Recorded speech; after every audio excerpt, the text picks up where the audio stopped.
ఫోటోని కుట్టేద్దాం. నగరంలో సరికొత్తగా ట్రెండ్ అవుతున్న ఎంబ్రాయిడరీ స్టైల్. పూర్తి వివరాలకు చదవండి రేపటి సాక్షి హైదరాబాద్ ఎడిషన్. హత్యలు, అత్యాచారాలు, దాడులు, హింసాత్మక ఘటనలు, వేధింపులు, అక్రమ అరెస్టులు, కక్ష సాధింపు రాజకీయాలు, విధ్వంసం వెరసి తూర్పుగోదావరి జిల్లాలో కూటమి అరాచకాలకు అంతే లేకుండా పోయింది. 6 నెలల పాలనలో కూటమి సర్కార్ ఏం చేసింది అని ప్రశ్నిస్తే ఇవన్నీ కొన్ని ఉదాహరణలు మాత్రమే. అధికారంలోకి వచ్చిన నాటి నుంచే కూటమి ప్రభుత్వం గత ప్రభుత్వ ఆనవాళ్లు లేకుండా చేయాలనే తలంపుతోనే పనిచేస్తూ వస్తోంది. అనపర్తి వంటి నియోజకవర్గాల్లో కూటమి ప్రజాప్రతినిధుల అండదండలతో చెలరేగిపోయిన నాయకులు అనేక అకృత్యాలు చేశారు.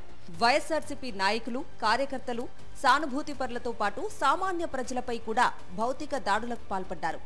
ఆస్తి నష్టం చేసి వేధింపులకు దిగారు.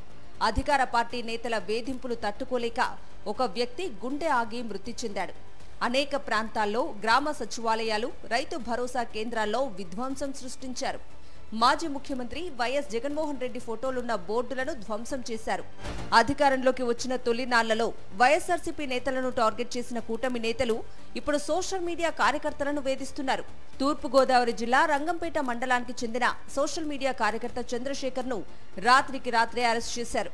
కుటుంబ సభ్యులకు ఆచూకీ కూడా చెప్పకుండా ఇబ్బంది పెట్టారు. వైఎస్ఆర్సీపీ నాయకులు, గ్రామస్తులు పోలీస్ స్టేషన్ను ముట్టడించడంతో 2 రోజుల తర్వాత బెయిల్పై విడుదల చేశారు. ఇలా ఒకరిద్దరు కాదు, ఎంతో మంది సోషల్ మీడియా యాక్టివిస్టులను అదుపులోకి తీసుకుని చిత్రహింసలకు గురి చేశారు. విశాఖకు చెందిన social media activist Inturi Ravikiran ను 12 గంటల పాటు ప్రకాష్ నగర్ పోలీస్ స్టేషన్లో ఉంచి తీవ్ర ఇబ్బందులకు గురి చేశారు. వివిధ జిల్లాలకు చెందిన చాలా మంది సోషల్ మీడియా యాక్టివిస్టులు ఇప్పటికీ రాజమండ్రి సెంట్రల్ జైల్లో రిమాండ్లో ఉన్నారు. కూటమి ప్రభుత్వం అధికారంలోకి వచ్చిన తర్వాత శాంతి భద్రతలు అదుపు తప్పాయి. మద్యం ఏరులై పారుతోంది. విచ్చలవిడిగా గంజాయి వినియోగంతో అత్యాచారాలు, హత్యలు పెరిగిపోయాయి. ఇటీవల కడియం మండలం బుర్రిలంక గ్రామంలో నర్సరీలో పనిచేసే మహిళపై సామూహిక అత్యాచారం జరిగింది.